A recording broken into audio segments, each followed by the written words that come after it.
Fala aí pessoal, tudo bem? Nessa aula eu vou fazer um pouco diferente, eu vou discutir um assunto mais genérico, eu vou falar sobre a minha estratégia em provas. Eu vou aproveitar que está quase aí para acontecer a prova de título de especialista em radiologia e vou deixar a minha colaboração sobre como fazer prova, ou como eu enxergo o processo de fazer uma prova, tá?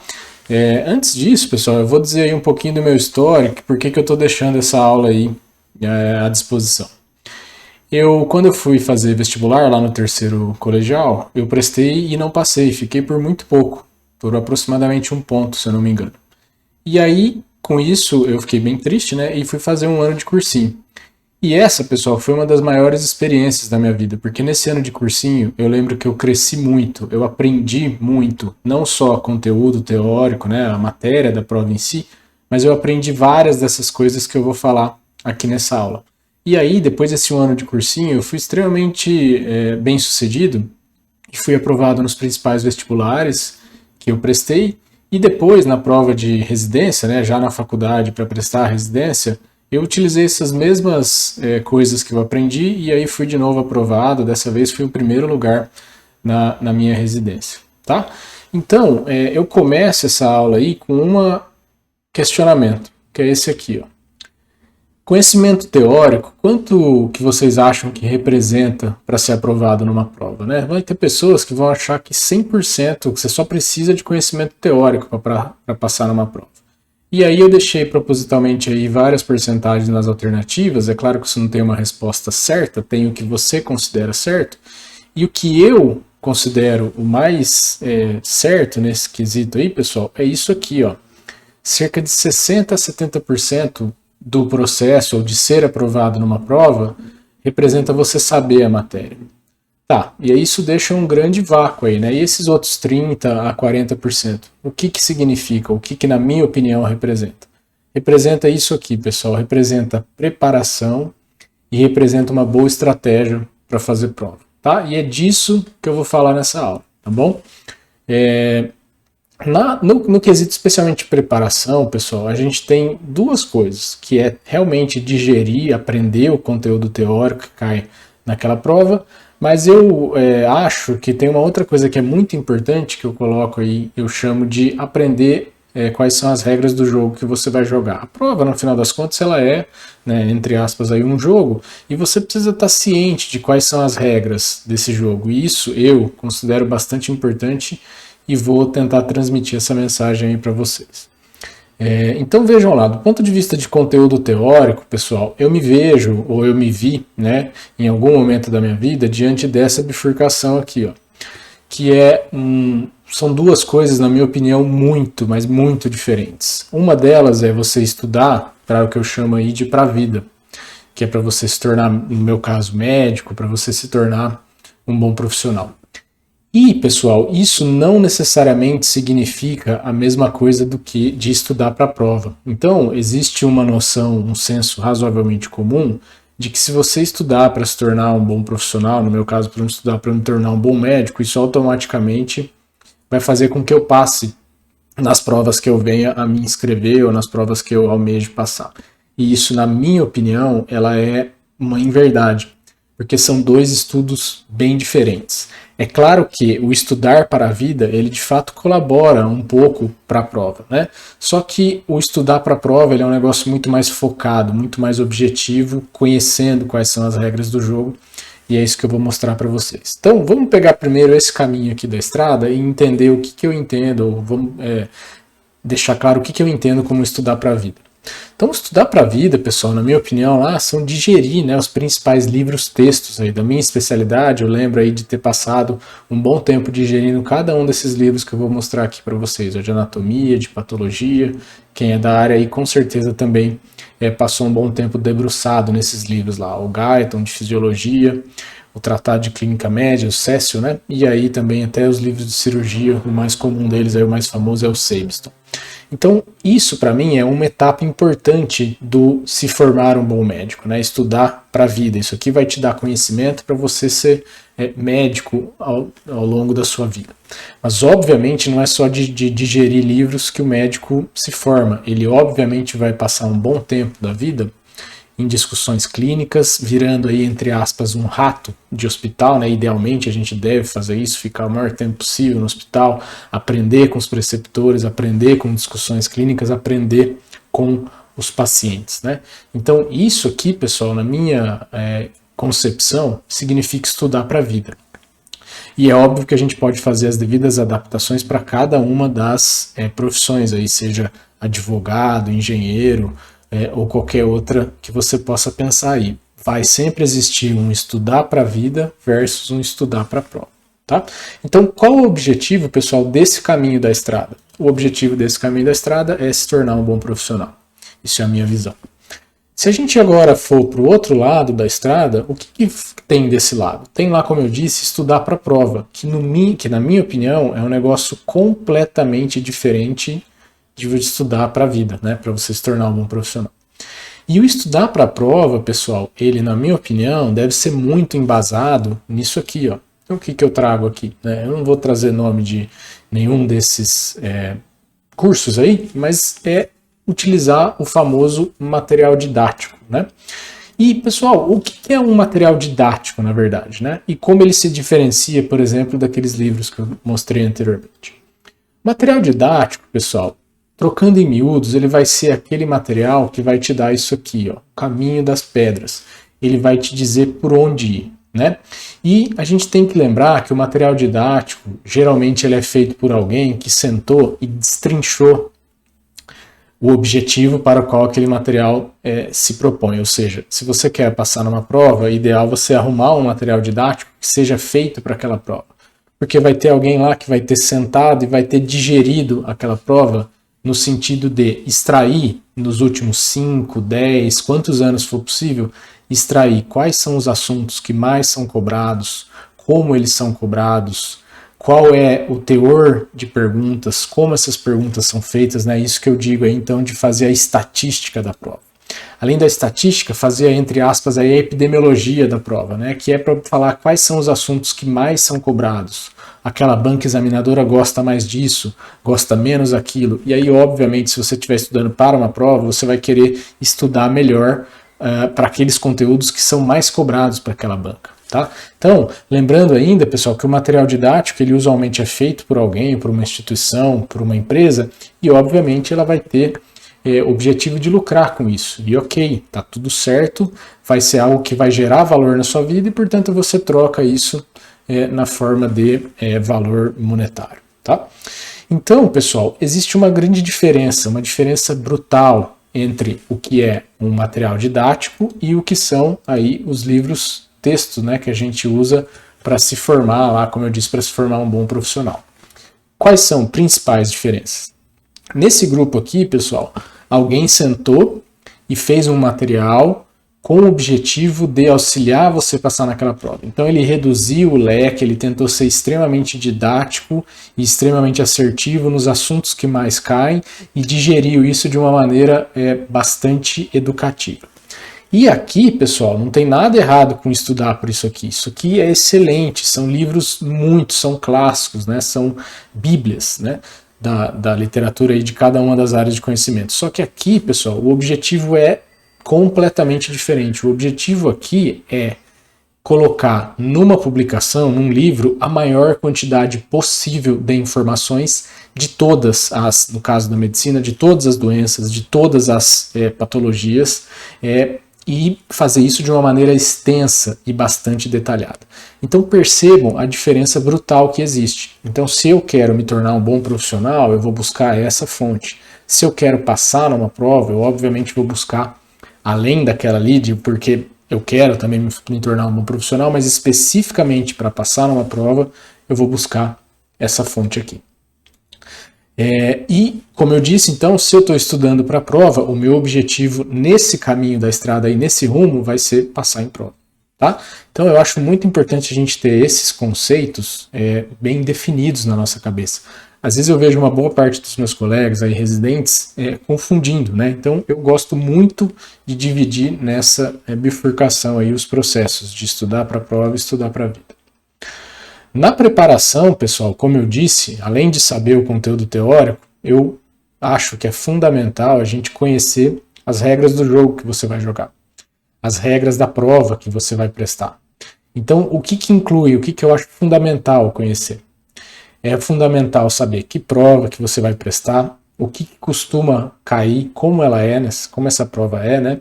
O que costuma cair nela, né?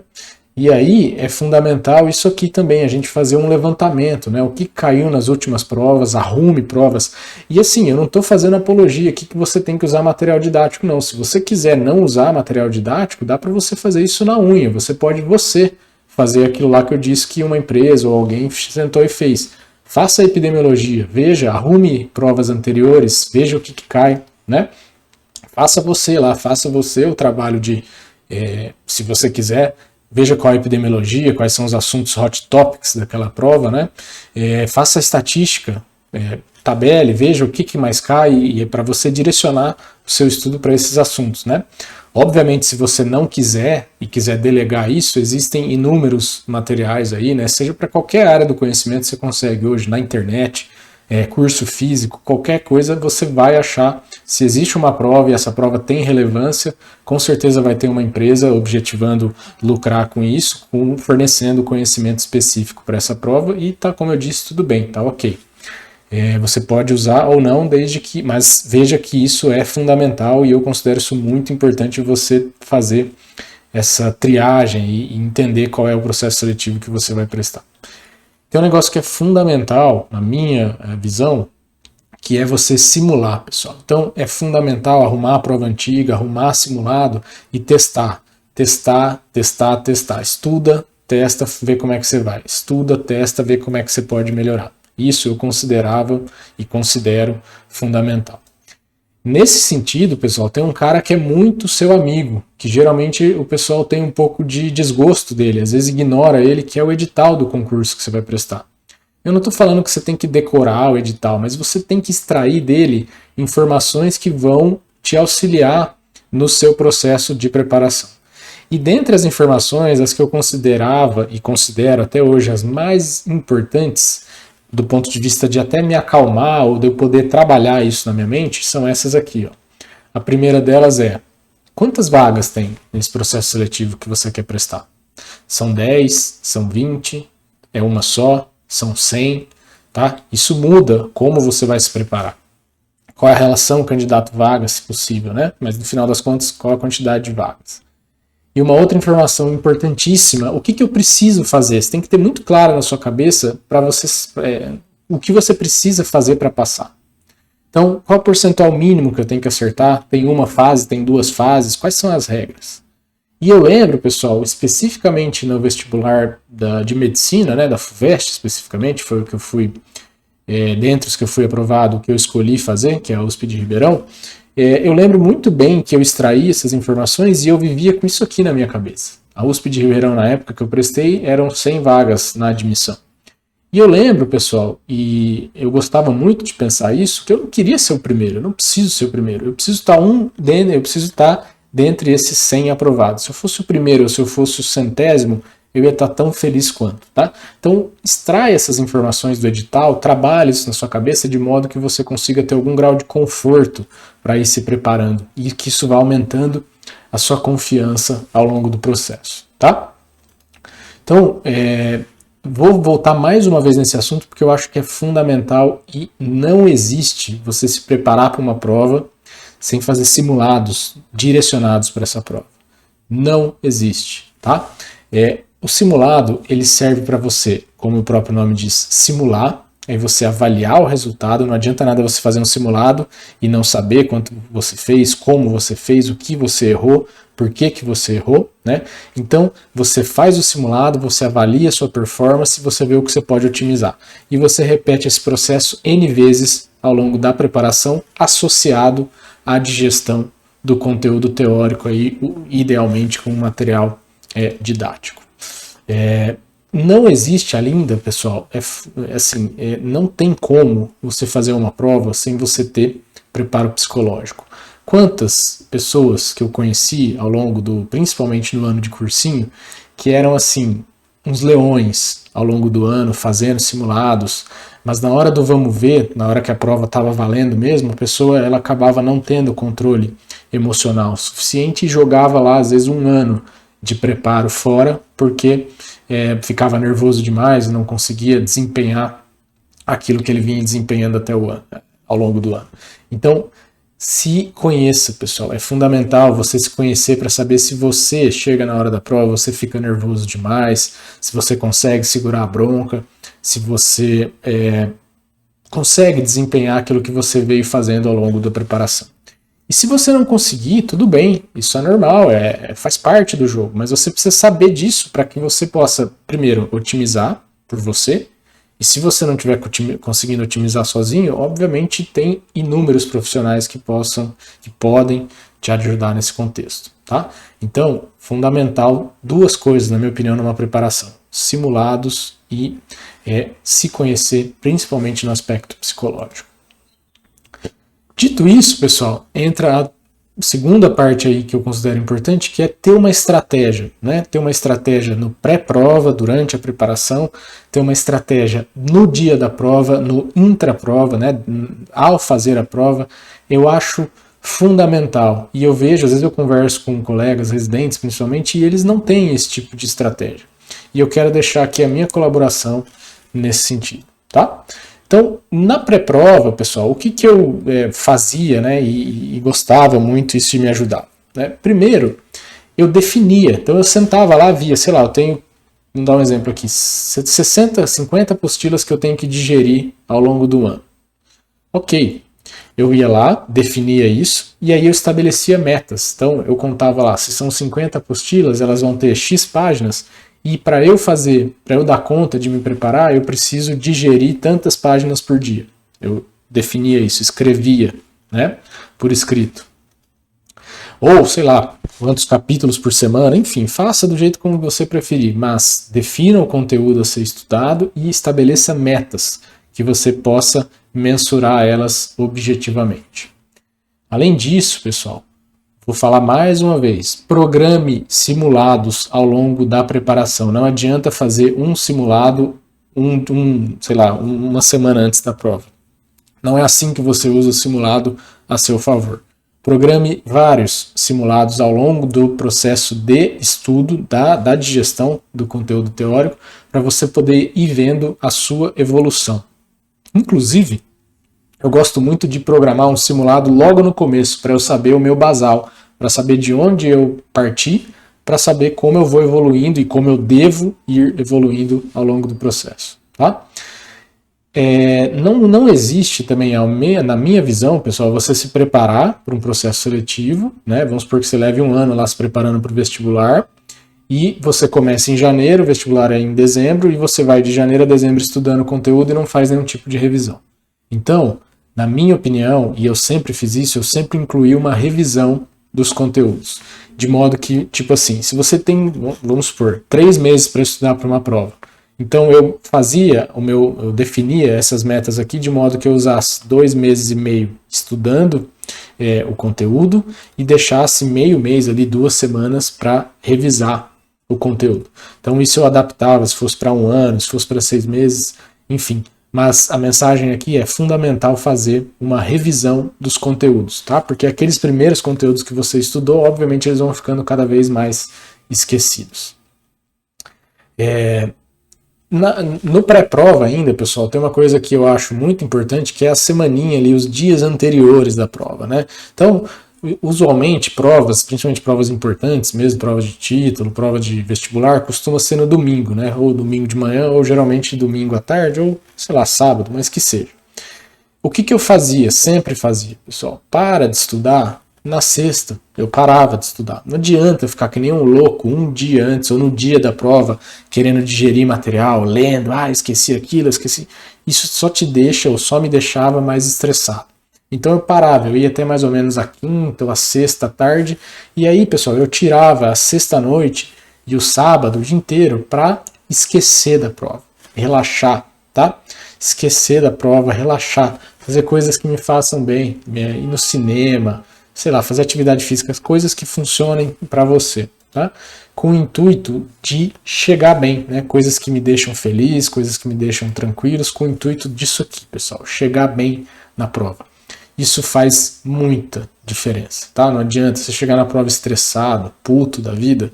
Isso pode fazer com que você jogue o seu tempo inteiro de preparação fora só por causa desse jeito que você chegou na prova.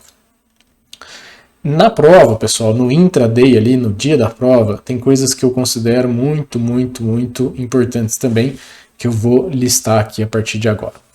Primeiro, é essencial você saber quantos minutos por questão você tem para fazer, porque se você vê que você não está sabendo a questão, você não pode ficar gastando muito tempo nela. Então sempre saiba isso aí. Estou deixando um tempo genérico, que era um tempo que eu lembro que era comum nas provas de vestibular. Então mais ou menos 3 minutos por questão é o que você tem, não adianta ficar firulando muito se você não sabe a resposta. Eu sempre, pessoal, fazia isso. Então eu ia prestar uma prova que eu sei que cai X, Y, Z assuntos, eu sempre começava, abria a prova e procurava um assunto que eu gostava, uma área de confiança, algo que eu sei bem, algo que os simulados foram me mostrando que eu ia melhor ao longo da minha preparação. Sempre fazia isso. Especialmente nos primeiros 15 a 20 minutos de prova. Por quê? São minutos que a gente está disperso, que a gente está ansioso, que a gente está naquele, entrei na sala, vou receber a prova, será que a prova vai vir com defeito, será que vai vir uma folha faltando, será que eu vou achar meu lugar direitinho, né? Então esses primeiros 15 a 20 minutos, até a primeira meia hora de prova, a gente está meio estressadão. Então nessa hora é a hora de buscar isso aí, ó, uma área de confiança. E especialmente eu vasculhava dentro dessa área de confiança testes que tenham, né, se for uma prova teste, testes que tenham enunciados curtos ou aqueles enunciados diretos, assim, tipo, essa imagem aqui corresponde à alternativa A, B, C. Se eu olho e sei qual é a imagem, eu vou saber a questão. Então era esse tipo de teste que eu procurava nesses momentos iniciais. Isso faz com que a minha confiança aumentasse bastante e diminuísse muito meus níveis de ansiedade, utilizando só essa estratégia aqui. Obviamente, como eu disse, a gente tem cerca de 3 minutos aí, ou sei lá, não vai ser muito mais do que isso por questão. Então, se você não sabe, pessoal, não adianta ficar firulando, não sabe, pula, deixa uma marca na questão, faz uma marca de algum jeito na questão e pula. Aqui, pulou aqui, né, nesse slide, mas o que eu estava dizendo aí nesse texto é, marque a questão e aí você volta nela depois, tá? Não sabe, marca e pula. Faça, pessoal, eu faço, né, muito isso. Eu faço a prova várias vezes. Em que sentido? Eu vou do começo ao fim da prova inúmeras vezes ao longo do tempo que eu tenho disponível. Sempre caçando essas perguntas mais fáceis. É como se eu fosse fazendo a prova em ondas. Na primeira onda eu mato algumas questões, na segunda onda eu mato outras. Eu jamais fazia a prova, abria lá a primeira questão e tentava resolver na ordem. Isso, para mim, não faz sentido, tá? Rode a prova procurando testes fáceis. Às vezes você olha um teste, tem um enunciado de 5 linhas que você vai demorar 3 minutos só para ler o enunciado. E do lado dele tem um enunciado de 1 linha que você economiza tempo e responde ali em 30 segundos. Com isso você vai ganhando tempo e principalmente vai ganhando confiança, aumentando a sua confiança e diminuindo a sua ansiedade. Se tiver, pessoal, folha de resposta, né, que especialmente de vestibular mesmo, que depois você tem que preencher aquelas folhinhas de resposta, se tiver isso, preencha aos poucos a folha de resposta. Por quê? Você evita erros na transferência e principalmente porque dá para você dar uma desligada no cérebro durante a prova. Tá? Se você for fazendo isso, você vai lá, responde 20 questões e transfere essas 20 questões. Quando você estiver transferindo, meio que você desliga o cérebro, dá uma relaxada e vai só ali transferindo e aí descansa e volta a fazer as questões. Nos últimos 30 minutos, então vamos supor que você tenha 3 horas para fazer a prova. Nos últimos 30 minutos, aí você volta naqueles testes que você pulou e que você foi marcando ao longo da prova. Alguns deles você vai conseguir responder e tem outros que não, pessoal. Então, faz parte da vida, né? Você não vai saber tudo sempre da prova, não existe. Você nunca vai tirar, assim, nunca não, mas é muito difícil você tirar 100%, tá? Então, saiba que você vai ter teste que você não vai conseguir responder. E aí você vai ter que chutar. E aí, pessoal, não chute ou chute com algum tipo de método. Então, qual o método que eu sempre usei? Se você tem 5 alternativas e eliminar uma, você já aumenta a sua chance. Se você tem 5 alternativas e eliminar 2, você vai aumentando a sua chance. Então, o que eu quero dizer com isso? Se for chutar, tente eliminar 1, 2 alternativas, 3 que seja. Isso vai aumentar a sua chance de acerto. Para fazer isso, observe atentamente as alternativas. Tem alguma alternativa que é muito desproporcional, muito maior do que as outras? Será que a resposta não está lá? Então, olha as alternativas de uma maneira crítica. E tente se colocar no lugar do cara que fez aquela questão. Tente se imaginar, se você fosse o examinador e estivesse fazendo aquela questão, o que você queria medir? Qual o conhecimento que você queria? E aí, com isso, você tenta eliminar, sabendo que aqui você já vai chutar, né? Então, são estratégias para tentar aumentar sua chance de acerto mediante um chute. E no pós-prova, pessoal, após cada prova que você fizer, e isso serve para o simulado também, avalie o que deu certo, o que deu errado, o que você foi bem, o que você foi mal, com o intuito de registrar, né? Isso é muito importante, registrar, porque daí com isso você consegue ver sua evolução ao longo do tempo. Então faça lá um diário de prova. Nessa prova aqui eu fui bem nisso, fui mal nisso, preciso melhorar isso. Coisa simples, né? E sempre utilize todas as provas que você fizer como uma oportunidade de aprender para que na próxima prova você seja melhor do que naquela que você terminou de fazer. Feito esse registro e extraído o que você foi bem e mal naquela prova, esqueça a prova. Se foi muito mal, entenda por quê, esqueça e siga a vida. Pense na próxima, né? Já foi aquela lá. Tente não se abalar, isso não vai te ajudar, obviamente não vai te ajudar em nada, ficar abalado, é triste porque foi mal, né? Procure encarar as provas que você foi mal, que você falhou, com os fracassos, como oportunidades de aprendizado. Tá? Esse vai ser um jeito de encarar as coisas que vai te ajudar muito. E como mensagem final, pessoal, eu deixo isso aqui. Ó. Na minha opinião, as provas elas devem ser encaradas da seguinte maneira. Elas são instrumentos que medem não só conhecimento teórico, como uma boa parte das pessoas pensa, mas elas medem isso aqui. Preparação e a sua estratégia. Sem esses 3 elementos, você vai ficar bastante prejudicado no seu desempenho. Tá bom, pessoal? Era isso. Espero que tenha ajudado. Um grande abraço e até a próxima.